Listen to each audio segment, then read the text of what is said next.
Oke, jadi ngomong-ngomong soal child free, sebenarnya sebelum kita memutuskan buat bikin video ini, kita juga ngedenger ya banyak masukan, banyak komentar juga, dan kita juga kan sempat minta curhatan perseners di video sebelumnya tentang ACE, dan gua mau say thanks, bilang makasih ya buat lo semua yang udah ikut komentar dengan hashtag curhatan perseners. Dan sekarang gua mau bacain beberapa komentar yang akhirnya ngedorong kita buat ngebahas si child free ini. Pertama adalah dari Swazili. Dia memang basically request gitu untuk pandangan Gen Z terkait dengan child free. Ya, ini bakal kita bahas sekarang dan semoga bisa ngejawab rasa penasaran ya teman-teman semua sih ya. Nah, yang kedua adalah dari G. Natalie. Thank you banget buat curhatannya yang cukup panjang. Intinya dia ngejelasin kalau wajar buat beberapa orang memilih child free.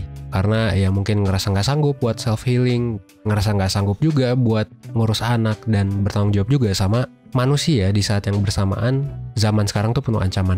Jadi lebih baik memang katanya sih ya kita child free aja, terus keputusan punya anak ini diserahkan ke generasi berikutnya aja. Ya kalau misalnya lu setuju atau nggak setuju ya silakan gitu ya. Lu bisa ceritain pendapat lu juga di kolom komentar, ya pakai juga hashtag curhatan perseners.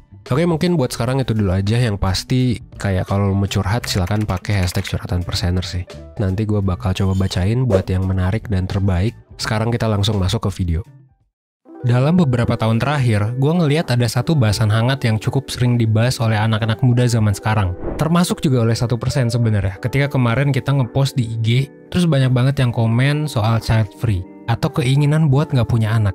Mungkin kalau lo inget, keinginan ini juga sempet disampaikan oleh salah satu influencer, namanya Gita Saf. Dia pernah bilang kalau misalnya dia sama suaminya itu ngambil pilihan buat child free, alias menjalani pernikahan tanpa kehadiran anak.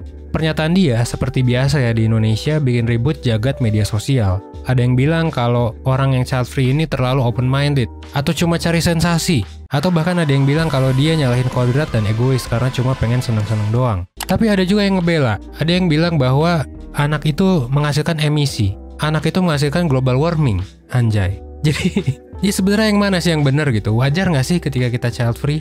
Kenapa ada orang yang membela? Dan kenapa ada orang yang tidak setuju dengan child free? Lo tonton video ini sampai habis biar lo bisa dapat keseluruhan insight-nya.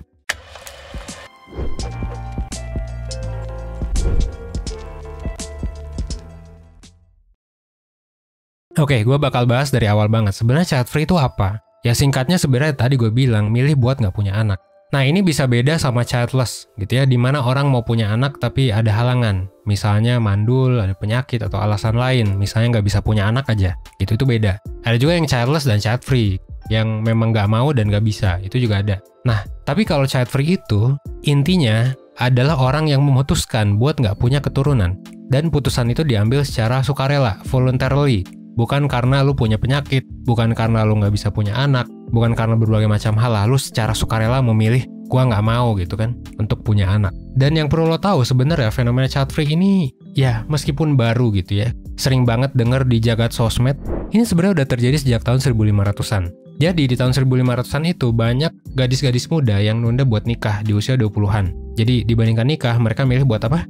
Buat nyari duit cuy. Nah ternyata beberapa gadis gak cuma nunda pernikahan aja, yang akhirnya banyak yang gak nikah sama sekali. Ini terjadi di 1500-an karena berbagai macam faktor. Entah karena udah enak sama hidup single, faktor ekonomi, gak dapet jodoh, jomblo aja gitu ya, atau karena usianya memang udah terlalu tua buat nikah. Nah, fenomena ini sebenarnya mencapai puncaknya ketika tahun 1885 sampai dengan 1915, di mana 1 di antara 5 orang perempuan di Amerika itu nggak punya anak. Dan fenomena child free di negara barat ini terus berlanjut sampai sekarang, di mana orang-orang di sana bahkan dibayar buat punya anak, karena udah sampai minus cuy, pertumbuhan populasinya. Nah terus pertanyaannya, kenapa orang sampai milih buat child free? Mungkin di beberapa hal anak kecil itu ngeribetin, nyusahin. Tapi kan sebenarnya banyak juga orang yang pengen punya anak, yang mereka juga bisa bikin kita bahagia. Dan mungkin kalau mindset orang Indonesia, siapa sih yang ngurusin kita pas udah tua kalau bukan anak kita? Itu mindset Indonesia banget ya. Kalau di luar sih kayaknya nggak kayak gitu. Nah, lu juga mungkin sering dengar pepatah yang sering diucapkan oleh orang zaman dulu. Kalau banyak anak, banyak rezeki. Meskipun mungkin pepatah ini udah bisa dibilang cukup usang gitu di generasi sekarang at least, karena ya punya banyak anak bisa aja ngeribetin juga. Nah kalau yang gue baca di penelitian dari Graham dan teman-temannya di Australia, ada 2 alasan yang sebenarnya bikin orang memutuskan buat child free. Pertama, emang gak pengen aja, simple kan, emang gue gak pengen gitu. ngebangun keluarga ternyata bukan keinginan semua orang. Dan ada aja emang yang nggak pengen, dan ya udah, itu kan sebenarnya. Banyak dari mereka yang memilih untuk kayak gitu ngerasa nggak punya insting untuk punya anak aja gitu sih. Nah, selain itu dunia ini juga udah terlalu penuh sama manusia. Nah, yang kedua, beberapa orang milih buat fokus ke karir dan menjalani kehidupan sesuai yang mereka pengen aja. Jadi emang tujuannya beda. Ini juga sebenarnya ada hubungannya dengan faktor ekonomi. Kalau dipikir-pikir, biaya punya anak itu nggak bisa dibilang sedikit. Bahkan gue sempat baca salah satu infografis yang membesarkan anak tuh butuh miliaran cuy. Butuh puluhan miliar bahkan. Ya gue lupa di mana sih liatnya ya. Jadi banyak orang yang ragu dan mungkin bertanya, kira-kira gaji gue cukup gak ya buat ngebiayain anak gue gitu. Nah, kalau dari fenomena yang tempo hari gue lihat juga sih di Twitter, di Instagram gitu ya, ada satu alasan yang menurut gue banyak ditemuin juga, yaitu adalah kesiapan mental atau kesiapan psikologis. Generasi sekarang itu mulai aware. Kalau misalnya orang tua kita semua gitu ya, gue juga Gen Z kebetulan, ya fuck up juga gitu kan. Banyak yang fuck up karena ya banyak yang gak belajar tentang parenting. Nah, ada juga nih beberapa orang yang dibesarkan di keluarga yang mungkin kurang harmonis, itu bisa jadi takut buat mengulangi kesalahan keluarga mereka ke anaknya nanti. Ada juga satu lagi sebenarnya, ini mungkin agak jarang ya. Jadi child free itu karena ya memang ngerasa dunia ini udah terlalu buruk, dunia ini udah terlalu fuck up, dan sebenarnya punya anak itu juga kan menghasilkan emisi. Kalau dari data-data yang kita temuin sekarang, at least for now gitu ya. Dan keputusan lo untuk gak punya anak sebenarnya itu lebih jauh berkali-kali lipat lebih baik daripada lo gak pakai sedotan. Ketika lo minum soft drink atau mungkin lo minum boba kesukaan lo gitu ya. Katanya sih gitu dari data yang gue baca sekarang. Dan emang bener sih kalau lo punya anak, ada satu orang lagi kan hidup di dunia yang mana dia akan mengkonsumsi menggunakan plastik dan lain sebagainya. Yang ya istilahnya menambah emisi lah. Yang katanya sih kalau secara sustainability kehidupan di bumi itu 2050 tuh bisa jadi kita udah climate catastrophe. Kalau misalnya kita nggak ngelakuin apa-apa. Nah, itu juga ada orang yang child free karena alasan itu. Terus yang jadi masalah adalah emang gimana sih dampaknya terkait dengan child free ini ke kehidupan orang-orang? Nah, sebenarnya alasan buat child free itu kan bisa dibilang cukup personal. Keputusan itu sebenarnya yang tadi gue bahas itu rata-rata diambil demi kebahagiaan mereka sendiri dan demi preferensi mereka sendiri. Tapi yang menarik sebenarnya tingkat kepuasan hidup orang yang child free itu ternyata nggak bisa dibilang menyedihkan, nggak bisa dibilang lebih happy juga. Sama aja ternyata, kalau dari hasil penelitian yang gue baca ya. Dan ini sekaligus menepis keraguan orang-orang kalau orang yang child free itu hidupnya kesepian. Ngomongin soal keraguan orang-orang sebenarnya make sense sih kenapa banyak orang yang shock atau mungkin ragu atau mungkin menentang orang yang child free. Karena punya anak itu udah kayak jadi insting aja buat manusia ya kan. Ini gue ngomongin dari salah satu aspek doang ya, aspek evolusioner gitu. Ibaratnya kalau makhluk hidup ya pasti ingin berkembang biak ya nggak sih? Apalagi kalau misalnya lo terlahir jadi perempuan gitu ya, ibaratnya lo secara langsung atau gak langsung mungkin cenderung diekspektasikan untuk membentuk keluarga, punya anak, dan jadi ibu. Itu semacam insting, ya karena udah ribuan tahun lamanya kita menjalankan tradisi ini. That's why ketika ada orang yang memutuskan buat child free, kita bakalan kaget. Simply karena itu beda aja sama kebiasaan manusia pada umumnya. Dan ini ternyata juga ada penelitiannya, di mana orang yang punya anak cenderung sinis gitu ke orang yang child free. Kenapa? Kalau menurut salah satu profesor psikologi di Amerika, kita tuh hidup di tengah ekspektasi masyarakat yang banyak. Sebagai manusia juga kita kan punya tugas perkembangan yang perlu kita selesaiin di fase tertentu. Kayak misalnya lo diharapkan udah menikah sebelum usia 25, punya anak jadi orang sukses di usia 30, dan lain sebagainya. Dimana kalau lo nggak memenuhi itu ya bakal kena stigma, bakal dicap aneh, atau minimal jadi bahan gosip lah gitu. Oh sedih banget ya dia belum nikah gitu kan. Terus baiknya kita masih gimana sih? Well, kalau menurut gue sebenarnya gini sih. Di kurikulum Life School 1%, relationship itu sebenarnya ada di poin yang cukup penting. Jadi kita membagi kurikulum kehidupan, alias orang tuh mesti ngapain sih dalam hidupnya kalau menurut 1% ya. Dan ini sebenarnya adalah kajian yang kita lakuin dari berbagai macam teori, dari berbagai macam pengalaman juga, ngobrol sama banyak orang. Jadi kita ada beberapa level. Level pertama lo mungkin perlu survive.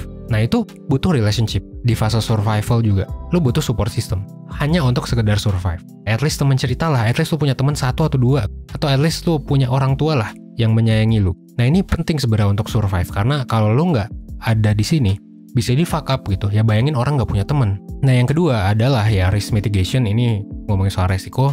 Gak perlu kita bahas banyak-banyak lah ya. Nah ini level ketiga nih yang penting di sini sebenarnya, yaitu gimana caranya happy, healthy, dan produktif. Nah sebenarnya ada banyak faktornya, tapi di sini di level 3 ini menurut gua dari pengalaman dan gue juga ngobrol sama banyak orang tuh sebenarnya bisa milih. Lu mau fokus kemana? Misalnya lu mau fokus ke mental health ya udah, Lu mau fokus ke hobi, entertainment ya udah. Lu mau fokus ke spiritualitas juga ya udah. Jadi di sini tuh lu bisa milih. Kan ada orang yang memang fokusnya ke duit banget gitu ya, personal finance, ke kerjaan gitu, karir. Ada juga yang fokus ke hobi, ke entertainment. Ada juga yang fokus ke relationships gitu. Nah, orang yang child free gua rasa itu nggak fokus ke relationship dalam hal punya anak. Dan nggak apa-apa sih. Jadi kalau di level 3 ini, kalau dari kurikulum 1% sebenarnya lu bisa milih sih mau fokus kemana. Tapi kalau lu nggak punya banget salah satu aspek ini, misalnya lu nggak punya hobi, atau misalnya lu nggak punya pengetahuan personal finance, bisa jadi bakal fuck up gitu sih. Jadi kayak sebenarnya bisa memilih, tapi orang yang child free juga bisa jadi tergantikan dengan yang lain. Kayak misalnya orang yang child free milihnya punya pet aja, peliharaan. Atau yang child free milihnya misalnya attachment dengan hal lain. Contohnya misal hobi misalnya mobil gitu, game, dan lain sebagainya. Ya salah nggak sih? Ya gue nggak bisa bilang salah sih kalau itu nggak ngerugiin dia sendiri atau orang lain. Ya kan, pragmatis aja. Kalau misalnya itu menguntungkan diri lu, nggak ngerugiin orang lain atau diri lu sendiri, ya udah. Jadi pada akhirnya ya choose your own happiness. Ya nikah terus punya anak itu kan sebenarnya bukan sebuah kewajiban. Itu yang harus kita penuhi. Mungkin hidup kita bisa jadi nggak akan kerasa lengkap dari standar masyarakat, tapi standar masyarakat juga beda-beda. Nah yang menurut gue sebenarnya salah adalah ketika orang punya anak tapi nggak sanggup punya anak. Nah itu mungkin sebenarnya bisa ditimbang-timbang lagi. Makanya 1% juga kan bikin beberapa waktu lalu bikin webinar tentang menikah, webinar tentang gimana nyiapin relationship dan lain sebagainya. Karena ya kalau nggak siap jadi fuck up, bisa jadi. Sebenarnya jadi orang tua adalah pekerjaan besar. Gue juga udah sempat bahas di video-video sebelumnya tentang adverse childhood experience. Bahkan ada pepatahnya gitu, it takes a village to raise a child. Jadi bukan masalah orang tuanya aja, tapi sedesa gitu buat nge-raise child tuh. Butuh teman-temannya juga, butuh sekolah juga kan, dan lain sebagainya. Untuk ngebangun nih anak yang punya privilege, yang nantinya bakal jadi sukses gitu. Mungkin jadi props 30 under 30 tuh butuh wah banyak lah. Nah that's why gue juga salut sih buat lu yang memang mau mengambil keputusan either itu untuk punya anak atau nggak punya anak. Nggak masalah juga sih, lu bisa berguna dan berkontribusi di masyarakat dengan cara apapun sebenarnya. Dan juga buat diri lu sih. Yang paling penting sebenarnya apa? Terus belajar aja sih ya. Karena banyak hal-hal yang gue bahas di sini di 1%. Kenapa kita menyebut diri kita sebagai life school? Karena banyak yang nggak pernah dipelajari di sekolah. Padahal penting. Berapa banyak sih anak yang kehidupannya hancur gara-gara orang tua? Banyak. Makanya mesti ngapain? Nah inilah saat gue promo gitu ya. Nah buat lo yang ngerasa lo ada masalah dalam relationship, pasangan, dan lain sebagainya gitu ya, lu bisa ikut konsultasi sih di 1% atau ikut webinarnya 1%. Sayangnya memang kalau yang pernikahan kayaknya udah beres deh. Lu coba cek aja deh di website 1%. Lu bisa coba pakai dengan cara konsultasi. Kalau mau one-on-one lebih enak menurut gue. Atau juga kalau misalnya lo pengen jelasin lebih lanjut ya bisa ikut webinar atau bootcampnya kita lah. Nanti kita bakal bikin bootcamp life skills gitu. Oke? Mungkin sekian dari gue. Akhir kata gue FND 1%. Well, as always, sampai jumpa di next video. Thanks.